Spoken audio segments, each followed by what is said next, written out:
Welcome, everybody, back to the Fretboard Journal Podcast. I am your host, Jason Verlinde. Thank you so much for tuning in. If LinkedIn is to be believed, this is the 20th anniversary week of the Fretboard Journal and the launch of the magazine. 20 years ago today, probably, I was stuffing priority flat rate boxes with Fretboard journals that had David Grisman on the cover, sending them to stores around the country, sending them to subscribers, asking you all to subscribe. And today, 20 years later, I'm still asking you to subscribe, and we're still sending copies to stores. Nothing has changed, except we have a lot more readers. Thank you very much. You can still join us at fretboardjournal.com. We have a new 57th issue with Joni Mitchell's beautiful green guitar that Fred from Westwood Music made for her to pair with the Roland VG8 synth system. It's an incredible article. Thank you, Clay Froman, for writing that. And thank you, Eleanor Jane, for taking the photographs. And you can join us. Get that issue. And you're going to get a great podcast this week because I'm talking to the one and only Vilray of Rachael and Vilray fame. If you do not know these two, they create utterly beautiful music that sounds like it came from musicals, that sounds like it came from jazz standards. And these are original tracks.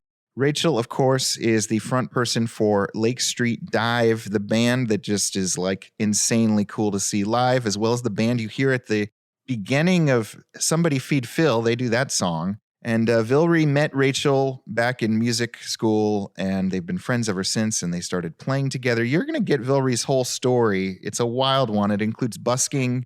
It includes the crash of busking, which you'll hear all about, and just a love for jazz and show tunes and torch songs and all that good stuff.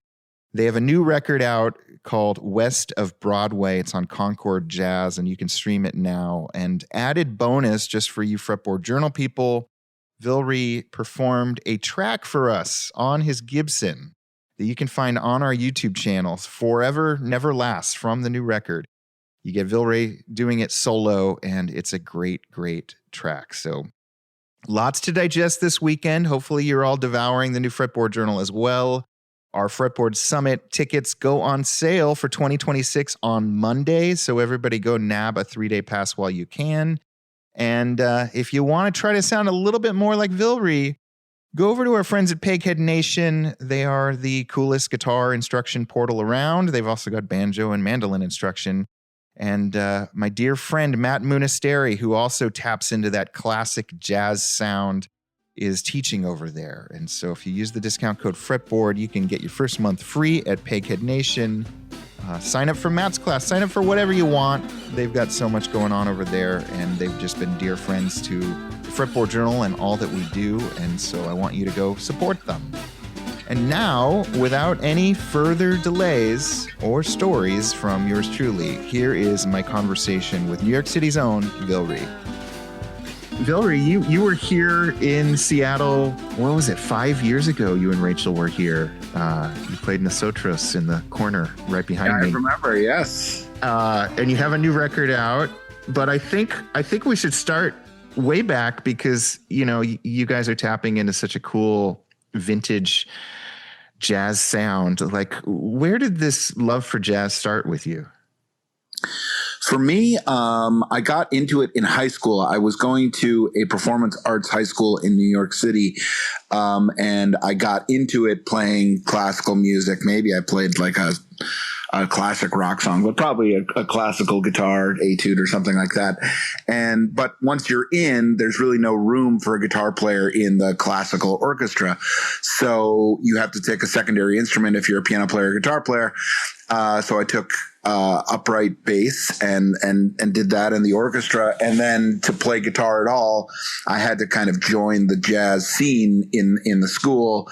So I took a jazz improv class and a jazz history class. And it was really from there that I totally fell in love. It was sort of a means to an end of playing guitar at all in high school, which was my focus. But the net result was that I completely fell in love with jazz.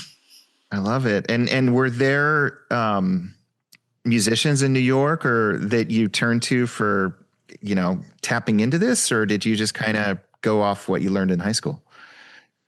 So I bought a big book called, the All Music Guide to Jazz or something like that. That was like, a little paragraph on each record. And I started going through that and getting into side musicians from various records that I liked and being like, oh, wow, Tommy Flanagan sounds great.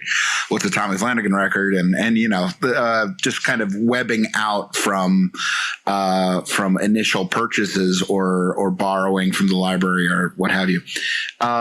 So that was my start, was like extremely classic jazz. I actually kind of went in chronological order, starting more or less in the 30s, not really getting that much into like the 20s stuff, but going from the 30s, by the end of high school, I was pretty into like post bop, late Miles, late 60s Miles stuff and early fusion stuff. But the guys in New York were definitely something that I was, Brad Meldau, went and saw him, Kurt Rosenwinkel for sure. Reed Anderson had an amazing record called The Vastness of Space in the early 2000s that blew my mind. And so for sure I was like getting to Smalls. The nice thing, here's a little sidebar. The nice thing about Smalls in the early 2000s was it was BYOB. So if you were 17 years old and you wanted to drink somewhere, you could like bring a disgusting magnum of Australian wine to Smalls. And if you looked kind of scruffy enough, they wouldn't object. So you got 2 for 1, listening to jazz and getting drunk for the first time. And were you finding ensembles to play with, or was this kind of a solo endeavor for you? I was playing with the big band at my high school, and I got into the all city big band. I was very into, as a player, Freddie Green just kind of like being there as the backbone of a rhythm section. Decidedly not a modern sound, but extremely rewarding, particularly for somebody who was just learning his way around the neck of a guitar. Mm-hmm. Were your parents surprised by this, or did you have kind of a musical household where all sorts of recordings were being played? My mother was the reason I played guitar at all, because she had a cousin. She's from Nicaragua, and so she would go to parties, and she had a cousin who would play guitar, and she always kind of admired that as a role to play at a party. She thought it was a great way to socialize. So she sent me, kind of no choice, just to go study guitar lessons. And my father was very into classic rock. So, listened to a lot of like Neil Young and stuff and learned a lot of that stuff. But neither of them are musicians. They had a lot of music in the house. My dad always gets annoyed when I tell interviewers that he didn't play much jazz, because he had a single Pharoah Sanders record and also a bunch of Louis Armstrong. It was very, very sort of random. And he had a bunch of records, which we had a record player with not much access to it. So, there was some jazz, but mostly I discovered it in high school on my own. And yes, I was playing, within a year or two of discovering jazz, I was playing decidedly unlistenable jazz to, somebody who's not sitting there focused on it, listening to Eric Dolphy or Ornette Coleman or Charles Mingus or somebody like that. Like that, if you're just passing by the room, it sounds like noise, but is delicious and meaningful to a teen. I mean, to anybody, but yeah. It was wonderful, revolutionary music for me to be getting into at that time. And living in New York, were you able to meet some of your jazz heroes? I took a lesson from Ben Allison, who's a bass player. I went to college. I went to the New England Conservatory in Boston. That's where I met Rachael, but I wasn't there for very long. And when I came back to New York to find a job, to keep my toe in it, I took a lesson from Ben Allison, and he gave me some cool pointers that sent me off, and I did a little bit of writing. But the truth was, between college and my late 20s, I was really not engaged with music at all. I mean, I listened to a bunch of the stuff that I'd been getting into in high school, but I wasn't really writing. I definitely wasn't singing, and I wasn't playing much guitar. What were you doing? I was working above a factory. I was working first in the accounting department and then the customer service department of my friend's parents' lighting manufacturing company. And that's after college, I was just it was extremely intimidating, all the talent there, but also so expensive. So I really couldn't continue to hang studying there. And once I was out, all my musician friends were still in Boston. And so I just kind of let it, sit in the corner there. didn't pay attention to it for a while. You, if my memory serves you, you did go, the college you went to was for music, right? It was for jazz composition. Yeah. So probably not the most unusual story of somebody focusing on jazz and deciding they can't, make a living doing it. So how did you get into it after the day job? I broke my finger and I was in a cast, and I bumped into a friend who was running a kind of a musical scene in the basement of this bar in Williamsburg. And it was a lot of free improvisational stuff. And he bumped into me on the street, and he saw me in a cast, and he said, well, even for neurotic New York City, you seem more depressed than usual. What's the story? Are you okay? And I said, well, there's something psychologically different between being in a cast, unable to play the guitar, and saying to yourself, well, I'll get back to that someday. And even though it wasn't a horrible break that was going to require, tons of rehab to get back into a guitar playing spirit, there was something about just sort of the reminder of mortality and how far off the path of music I had strayed that it sort of came to me all at once in a depressing way. And so he said, well, I'll book you for a gig in 6 months at my series, and so start thinking about it now while you're in the cast. And I was like, even before this, I had not played a gig in probably 8 years. So I was like, I don't think I can do that. And he was like, well, just start thinking about it now. You got 6 months. And so when I was out of the cast, I started busking in the subway in Brooklyn, and that was great for my voice. There's nothing but a reverberant space to reach into, and playing guitar and kind of remembering the standards, or not quite standards, that I'd loved in an earlier age, and just kind of picking them together by memory. And it was a great way to learn stuff. Were you a good busker? It was such a golden age of busking because there wasn't cell service in the platform, so everybody forgot about they couldn't use their phone. So if you caught somebody for 5 minutes with the right 1-2 punch of romantic songs, women would come up to me covered in tears and say, I just had a breakup, or I'm falling in love right now, and this is so meaningful. I never heard this song before. Who wrote it? What is it? And it was the first time I had touched people with music, which I had been myself touched by playing music and learning this stuff, but never had the experience of being a performer who was reaching somebody on an emotional level. And it was magical and addictive. And then cell service was introduced to the platform, and literally I went from making $400 a night, literally. Wow. People would never believe it, but you could make a lot of money back then, to making $40 a night. It was crazy because just people were zombies, and they were checked out, and nobody even heard the music that was going on anymore. You witnessed that in the span of a month? Yeah, totally. 1000%. I mean, yeah, overnight, really. I mean, it's just how long does it take for people to, everybody had cell phones. They just couldn't use them in the subway. So it was just an extension of their zombification. It was sad.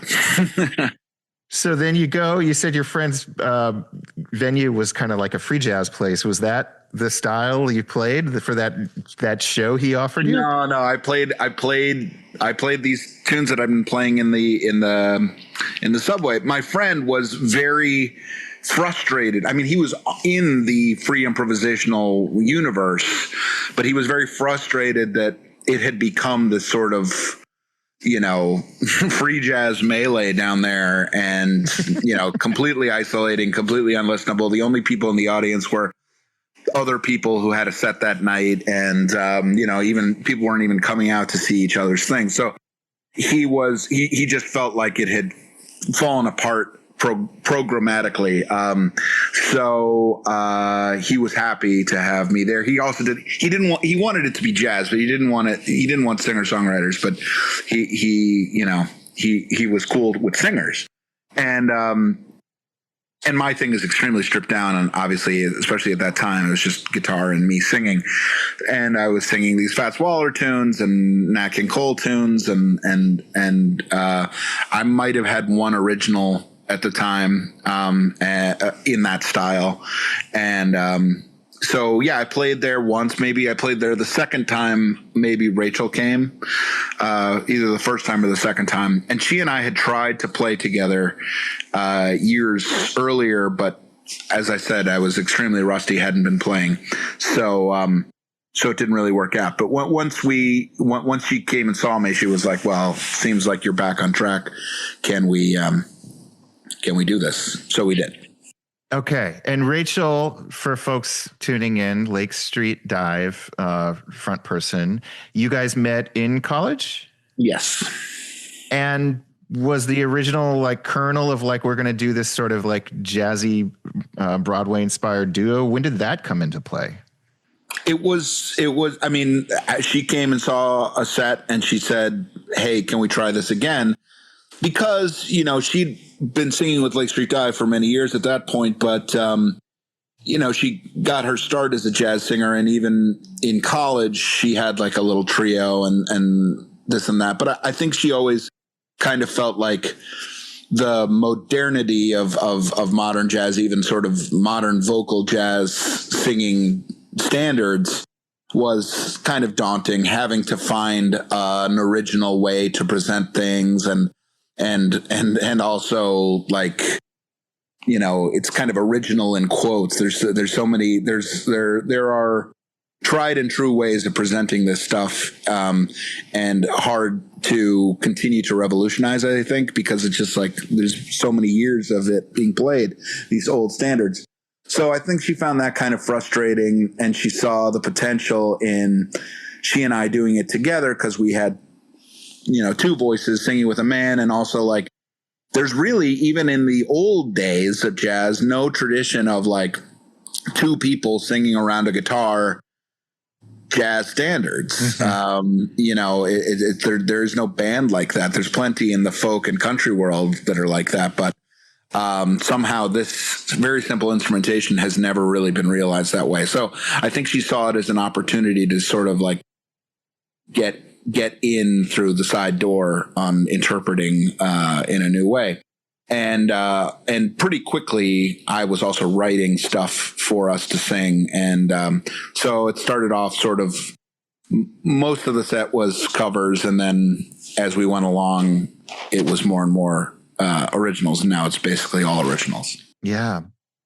Let's talk a little bit about the new record, because it is, all originals, and you're touching upon a couple of different influences there. I think, obviously the show tunes Broadway side, but then there's sort of West Coast jazz. Talk to me about what the concept was. Sure. The record is called West of Broadway. And so I've been listening to a lot of original cast recordings of classic Broadway shows, Company and Kiss Me Kate and My Fair Lady and a million others. And I was really taken by it, particularly in the shows that I didn't know, hadn't seen put on stage, how much it didn't really matter that I didn't really know the stories. I wasn't like going to Wikipedia to try to fill myself in on like what was going on plot wise. Yeah. You can kind of tell, for one thing, you can kind of tell from the songs.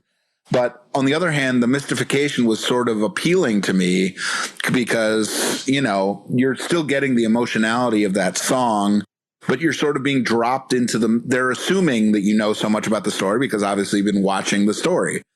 And so there was something cool, I thought, about the idea of like writing a show and I myself don't know what the hell the story is. And the listener certainly won't, but it like, each song sort of assumes that you're getting it.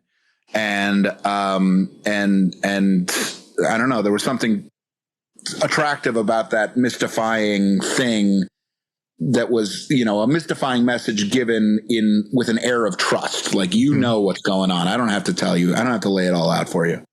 And so there was that element of it. And then I've also all my life, listening to jazz, have loved like there's a Clifford Brown record called Jazz Immortal with Zoot Sims on it that's like Clifford Brown taking the hard bop, you know, stuff that he's doing to the West Coast and playing with these cats who are like arranging extremely dense arrangements, you know, bunch of horns and a fair amount of dissonance and you know, it feels very modern. It feels like deeply influenced by 20th century classical music, even though it's swinging.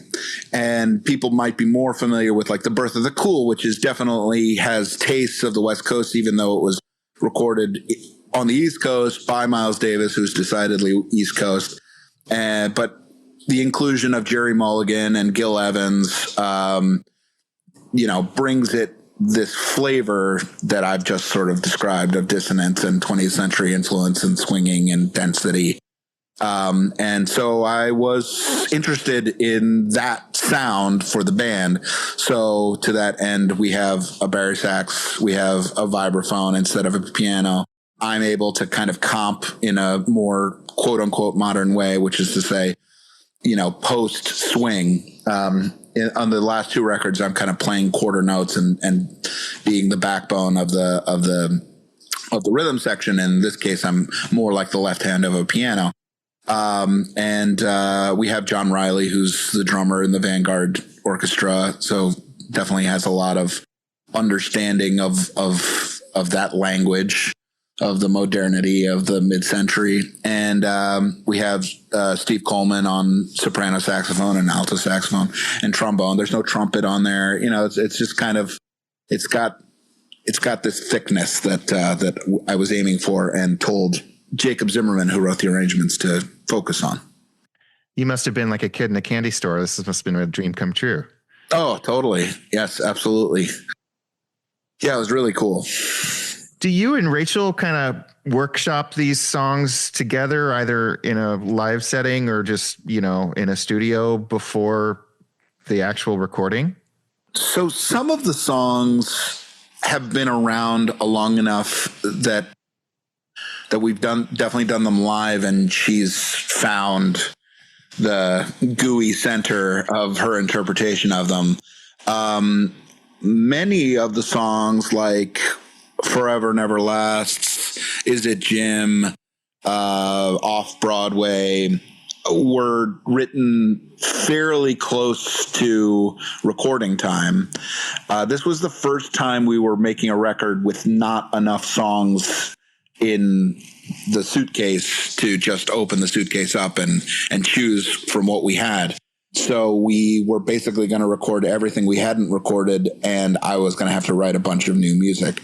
So, which was good because it was informed by this inspiration of like I say, kind of dropping you in the middle of a musical. But so there's a difference there, and I think it's you can hear it, like the not to say one is better or worse, to spend years with a song and really come to know it as opposed to coming to it extremely fresh. I think that there are good and bad, to use bad, you know, the generous way, elements to coming to a song, fresh or not. And I think it's an extremely organic sounding record, and it sounds a lot like, those old records where everybody came in and was looking at the chart for the first time, except for the guy who'd written the chart. On John Coltrane's record, Blue Train, there's a song called Moment's Notice, and it's called Moment's Notice because Curtis Fuller read it down. He's like, damn, Train, you can't give this to somebody on a moment's notice. How far did you go in the thought exercise of like creating this imaginary musical? Had you already envisioned the poster and everything? No, my only thing was like not worrying too much about making everything explicit, assuming things had been sort of explained a bit. Is it Jim, which is a song about waking up next to a tortoise where your lover had been, is zany for sure. Yeah. Where did the turtle thing come from? It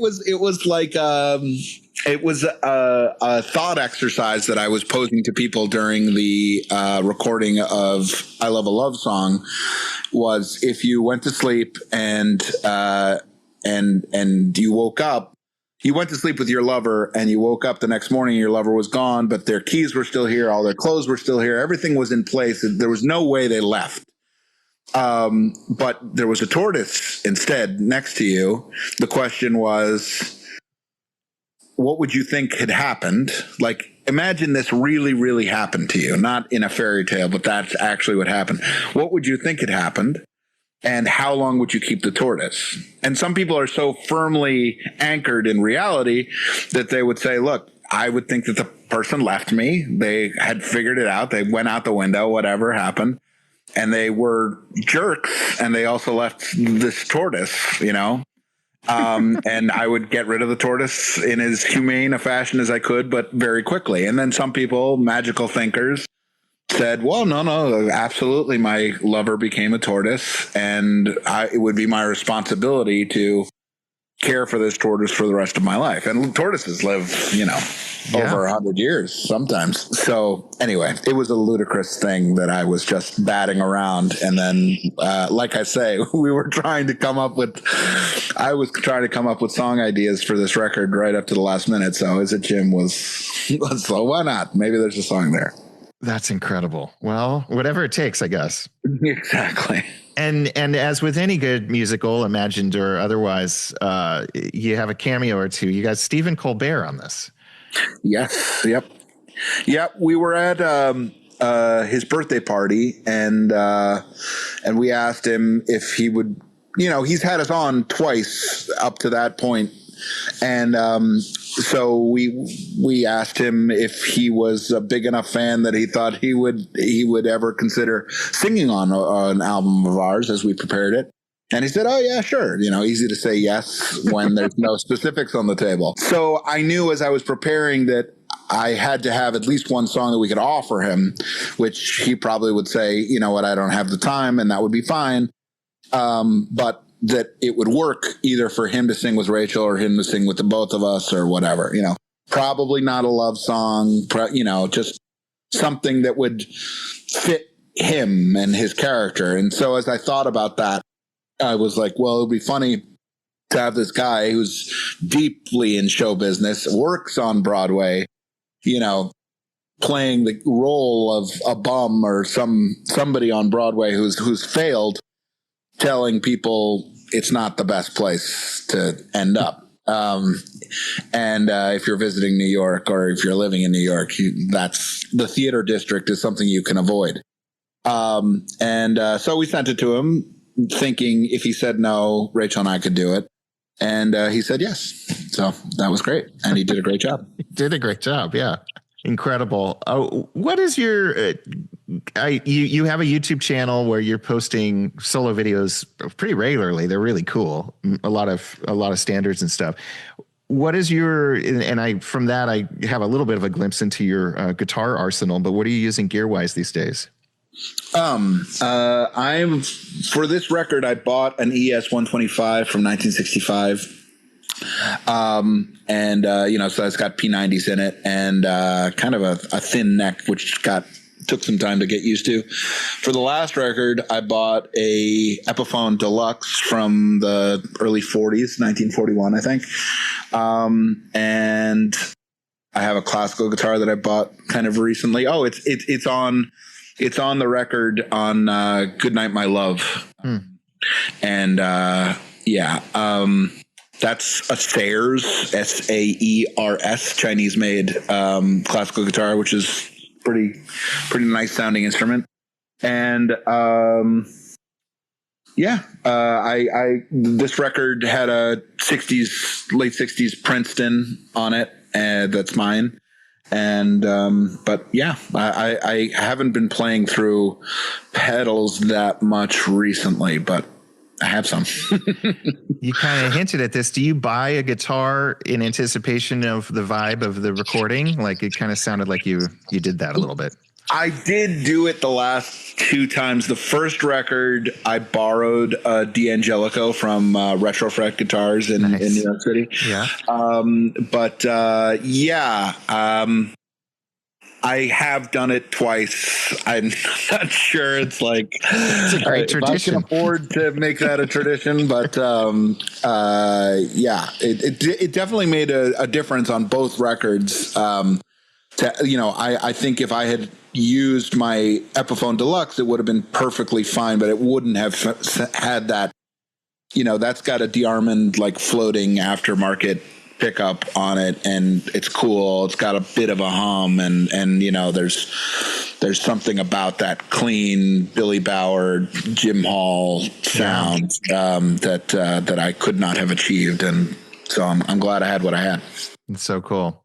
When you recorded these, was it the whole band in one room, or did you do just individual tracks? Yep, whole band in one room, and a lot of bleed. We did that on I Love a Love Song also in a much bigger room in LA. And so this was much more bleedy. It was much harder to isolate anything.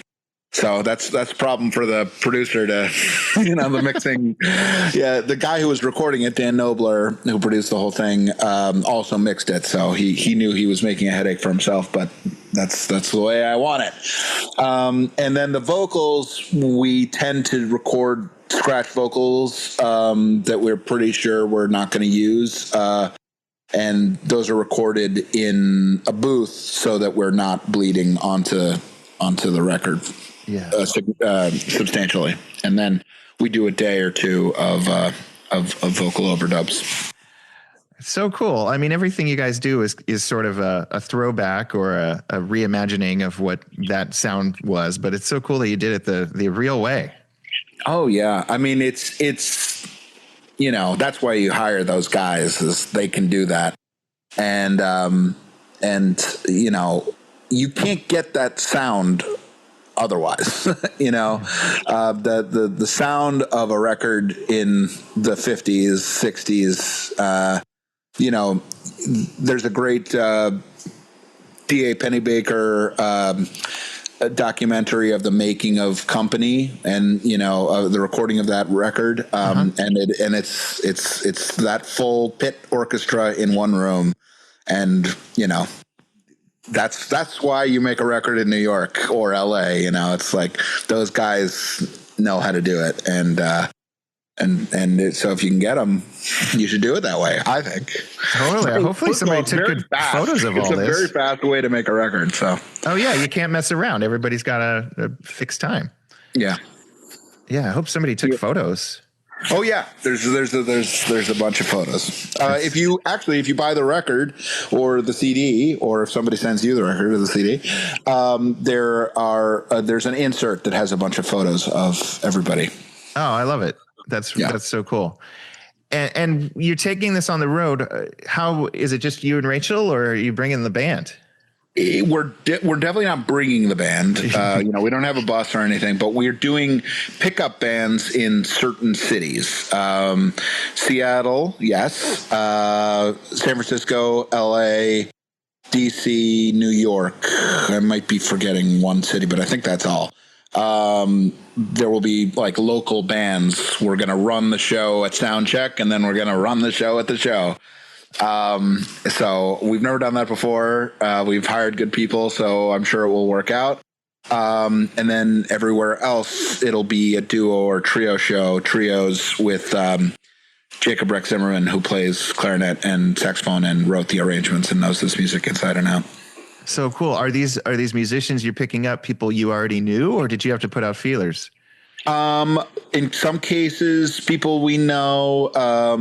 In New York, it's basically the band that recorded the record. Yeah. It's usually it's usually people that somebody vouched for, or people we know and have played with before. David Pilch is playing bass in LA. He was on our last record, and Sasha Berliner is going to play on that show, and she's incredible. And so, it's in Seattle. Jacob Zimmerman is based there, so it's a band that he's definitely all people he's played with. Yeah, and you're playing. I mean, I'm looking at your show dates. You're not playing the traditional, intimate jazz clubs. You're playing bigger theaters. Yep. Well, that's great. Yeah. I'm excited about it. We played a couple of shows at Jazz in Lincoln Center here in New York, and that was a fairly big theater with a nice view on Central Park, and yeah, it's nice. Seated or standing, it's a slightly different vibe, but it's cool. It's cool to bring this music and get the feedback that people, understand it. I think there's an intrinsic language that whether people actively listen to old jazz or not, it's like it's an idiom that is in the culture and suffused with movies and theater and all these things. So people know it, and when they hear it and it feels kind of new and fresh, but also familiar, that's like those are positive feelings. Yeah, for sure. Every time I talk to, tradition-leaning jazz guitarists like yourself or Jonathan Stout, I love hearing what you're currently obsessing over, because it's usually something out of left field I never heard of. What rabbit hole have you gone down lately? Oh, wow. Last few years, I've been listening to a lot of Laurindo Almeida and Luis Bonfá, who are both Brazilian players from another era. There's a lot of great solo. Laurindo Almeida has a record that I can't remember the name of now, but he plays like Siboney and other Latin things, but he plays them like Les Paul, so it's all like overdubbed guitar, and he sounds an awful lot like Les Paul, but it's like these Latin things, and he's playing it very authentically. That's like such an incredible record, or bunch of records, because they were probably all like just singles that he was releasing and were put together at some point. And then Luis Bonfá has a bunch of solo stuff, I guess, from the 50s, maybe the early 60s, that are just, beautiful. And as somebody who's like sort of trying to get back into playing classical guitar, it's cool stuff to learn. I bet. I love it. Well, Vilray, thank you so much for talking. This was great. The album is fantastic, and I'm bummed I won't see your Seattle show, but I'm glad we were able to talk. Yeah, thanks. Great conversation, Jason. All right, that was the conversation. Now we know the busking heyday is over, and Vilray and Rachael have put out an incredibly beautiful record that you should go check out. I think you will all love it. And if anyone has feedback on this podcast, shoot me a note, podcast@fretboardjournal.com. But if you love it, just cut to the chase and go over to iTunes or Apple Podcasts or whatever the heck they call it now, and leave us a 5-star review. Till next time.